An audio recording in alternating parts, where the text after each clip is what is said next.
Insemmilkom nilqakom għal programm News.mt u f'dan l-aħħar programm minn din l-iskeda se nitkellmu dwar Tonio Fenech u l-każ tal-uffiċjali pubbliċi li għaddewlu informazzjoni sensittiva, każ li qed jissejjaħ ta' spjunaġġ.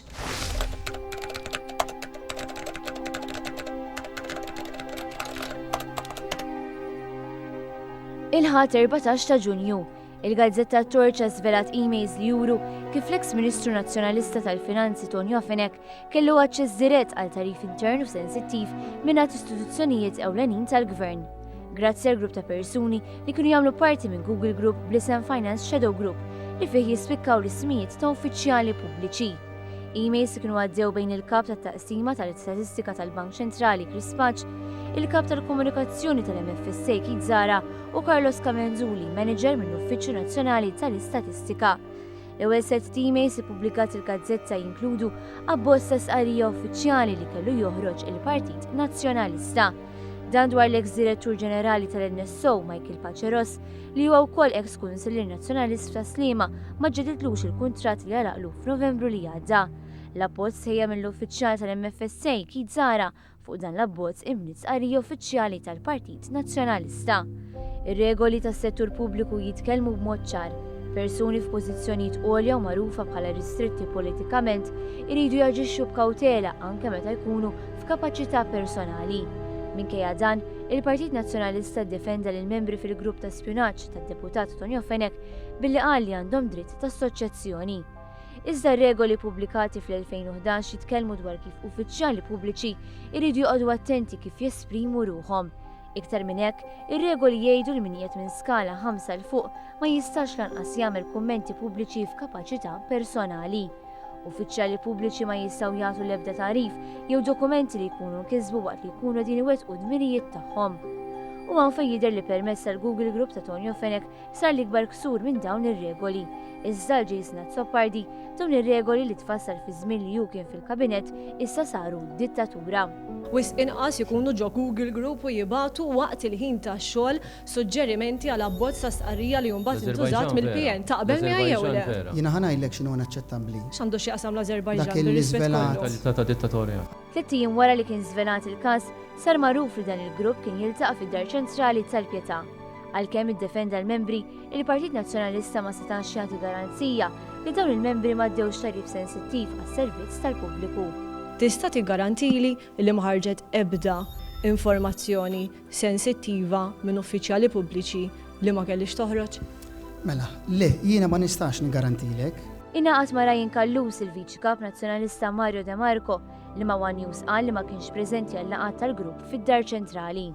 Tissagura li l-poplu Malti li ma ħarġet l-ebda informazzjoni sensittiva? Jekk ma nkunx parti mill-Google Group sanajta. Wara li baqgħu jkunu żvelati l-emails, sar magħruf li Tonio Fenech taħu tarif dwar banek, dejn ta' entitajiet kummerċjali, negozjati bejn l-Uffiċċju tal-Istatistika f'Malta u Ewropew u aktar minn hekk. Iżda għal Tonio Fenech kien hemm konsolazzjoni. Parteċipa fuq livell politiku b'mod diskret biex laqas dawn kienu xi nies qed jiġru bil-binada tal-Partit Nazzjonalista. Il-Partit Laburista reaġixxa għal dan il-każ b'dikjarazzjonijiet qiebsa. Id-deputat mexxej tal-Partit Laburista Tony Abela u d-deputat Charles Manjon qalu li dan l-aġir uffiċjali pubbliċi imur kontra l-interess nazzjonali. Intqal li huwa ta' tħassib il-fatt li l-kap tal-Oppożizzjoni kien jaf b'dan kollu. U l-responsabilità tal-politiku u għal-ewwel ħaġa li jinċentiva u jħeġġeġ uffiċjali pubbliċi illi minflok jaqdu dmirhom u jħarsu l-ewwel qabel kollox l-interess tax-xogħol tagħhom, tad-duties tagħhom bħala uffiċjali pubbliċi imma jħarsu iktar lej forsi l-interess parteġjan. U t-tieni ħaġa li jar minn hekk ukoll li ċertu informazzjoni tibda tintuża b'tali mod u maniera biex lill-pajjiż tagħmillu ħsara mbagħad fuq il-livell internazzjonali. Minkejja din l-evidenza kollha, Tonio Fenech qed jibqa' jiddefendi l-uffiċjali pubbliċi li jalfuh bl-informazzjoni. Xi tfisser bi għaddaħħal id-dubju? L-oppożizzjoni biex inkollu tipprova iddaħħal dubju fuq ċerti statements tal-gvern hemm xi sorpriża dwar din bis-serjetà. Dawn huma l-ispjunaġġi. Kien hemm mument dejn nistaqsi jekk jien suppostu x'ta niġi biex fis-swed binduċċali isni James Bond noqgħod hekk tajjeb għax din akkuża tal-ispjunaġġi bdejt ngħid it-tifel meta semani għalli you're in the Secret Service. Naf xi ma ġatlu yes, I became the James Bond of Malta. Tajjeb. fil-waqt li Simon Busuttil għażel li ma jweġibx għal mistoqsijiet. Dan fil-waqt li l-każ kien u għadu qed jiżviluppa. Fl-aħħar jumejn rajna informazzjoni sensittiva li ħarġet fil-Google Group ta' Tonio Fenek. Aċċettabbli għalik dan il-grupp? Aċċettabbli? Bew le. Tagħmel bħal whistleblower ma tgħid xejn tinkixef wara.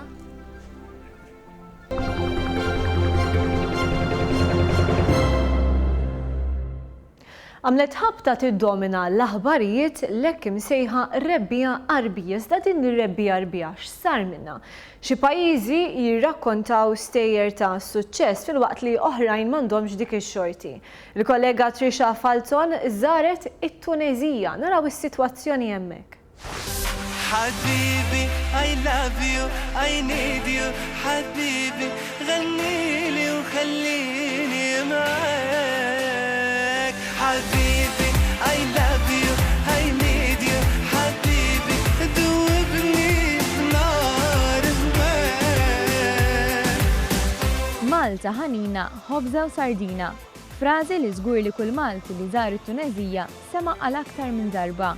Dan hekk kif kull darba li jaraw persuna Maltija, it-Tunezini jilqgħuha b'din il-frażi.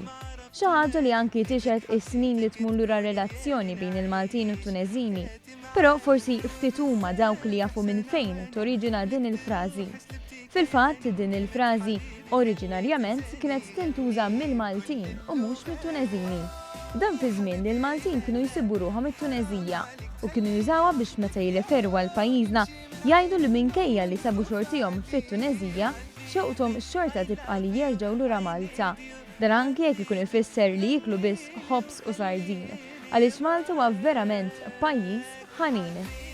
Lilin minn dan kollu it-Tunezija kien il-pajjiż li domina l-aħbarijiet ftit ta' xhur ilu wara li rġiel armati attakaw il-Mużew Bardo fil-belt kapitali tal-pajjiż. 3 xhur wara dan l-attakk, grupp ta' ġurnalisti kienu mistednin għal żjara ta' 5 ijiem f'dan il-pajjiż, organizzata mill-Linja Nazzjonali tal-Ajru Tuniżer b'kollaborazzjoni mal-Uffiċċju Nazzjonali Turistiku tat-Tunezija. Hawnhekk kienet tagħti l-opportunità għal diversi żjarat f'postijiet ta' interess fil-pajjiż fosthom il-belt ta' Kartaġni, Sidi Bou Said, Tunes, Tozur u l-Gżira ta' Ġerba. Il-manager tal-Linja Nazzjonali tal-Ajru Tunezina, Tuniżer, Zubair Ben Attaja, spjega għaliex intażlu speċifikament dawn il-bliet u mhux oħrajn bħal pereżempju Hammamet li huwa post popolari ħafna mal-Maltin. So that is another manner to let the Maltese discover the country. It's a pity that for Maltese, it's a pity for anyone, for every European to not be able to go to Tozur, to the deep south, to Ġerba. Xogħli hawnhekk huwa li ninkoraġixxi l-investiment Malti u t-turiżmu. Kliem l-Ambaxxatur Malti għat-Tunezija, Carmel Ingwanet, meta fir-residenza tiegħu tkellem mal-ġurnalisti dwar temi diversi relatati mal-aħħar żviluppi fit-Tunezija.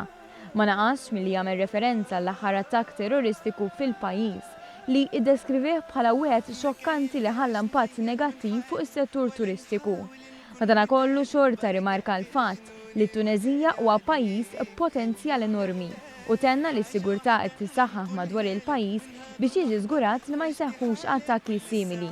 Wasemma wkoll żjara uffiċjali tal-Ministru Malti għall-Affarijiet Barranin George Vella riċentament fejn irrimarka s-serjetà kbira li qed jitratta relazzjoni bejn iż-żewġ pajjiżi il-Gvern Malti. Dan kollu konfermah Zubair li saħaq fuq ir-relazzjoni qawwija li minn dejjem eżistiet bejn iż-żewġ pajjiżi. The closest place, the closest country to Malta is Tunis. It's just 1 hour flight. This is one, proximity, culture, Mediterranean culture. The language almost the same. U għafakkar fil-valuri simili li ħadnu dawn iż-żewġ pajjiżi.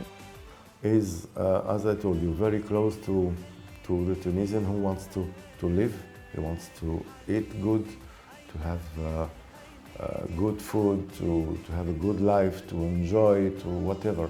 So that's why the Maltese, from my point of view, is different than the others, because, you know, culture-wise, we are very close.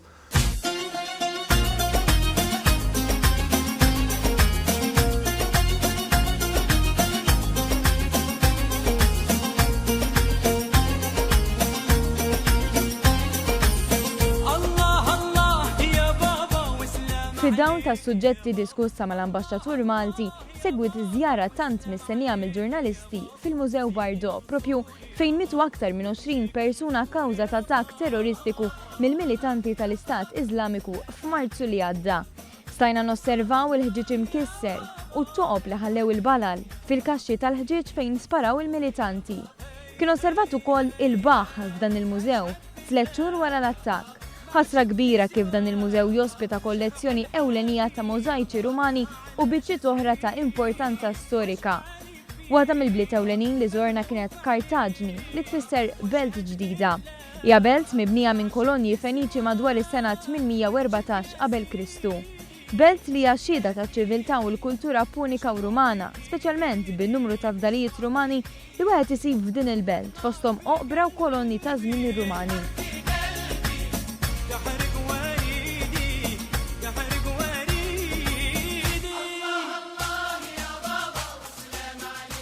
Blu u abjad. Dan huma żewġ kuluri li jiddominaw ħafna bliet f'Tunes, kuluri li żgur kienu evidenti fil-villaġġ Sidi Bou Said. Fil-fatt, kull fejn tħares jekk huma bibien, jekk huma twieqi, kollox huwa ta' kulur blu jew abjad. Interessanti iżda li dan għandu lan li jżomm ċertu insetti il-bot. Barra minn hekk, Sidi Bou Said joffri xena spettakolari tal-port ta' Tunes. Insomma, wieħed ma jistax imur fit-Tunezija u ma jżurx id-deżert minkejja li tinħass id-differenza bejn in-naħa ta' fuq fil-pajjiż u n-naħa t'isfel tibqa' tispikka l-ospitalità ta' residenti lejn it-turisti. B'mijiet ta' eluf ta' siġar tal-palm tużur huwa oażi magħrufa Tamal fejn esperjenza unika li wieħed m'għandux jitlef hija dik ta' off-roading. Post viċin is-Sahara Desert li wkoll jinsab fil-qalba tan-naħa t'isfel tat-Tunezija kien Ong Jamal, il-post fejn inħadem il-film ta' fama internazzjonali Star Wars.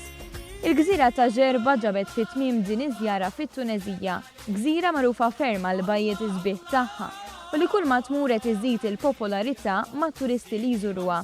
Hija gżira karatterizzata minn swieq twal u partikolari, b'numru ta' ħwienet ibjaw affarijiet maħdumin bl-idejn bl-aktar reqqa u dedikazzjoni possibbli.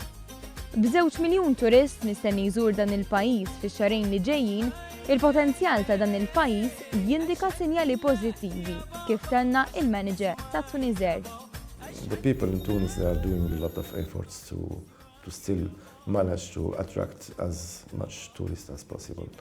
I did realize that also Malta made big efforts for service quality and for tourism.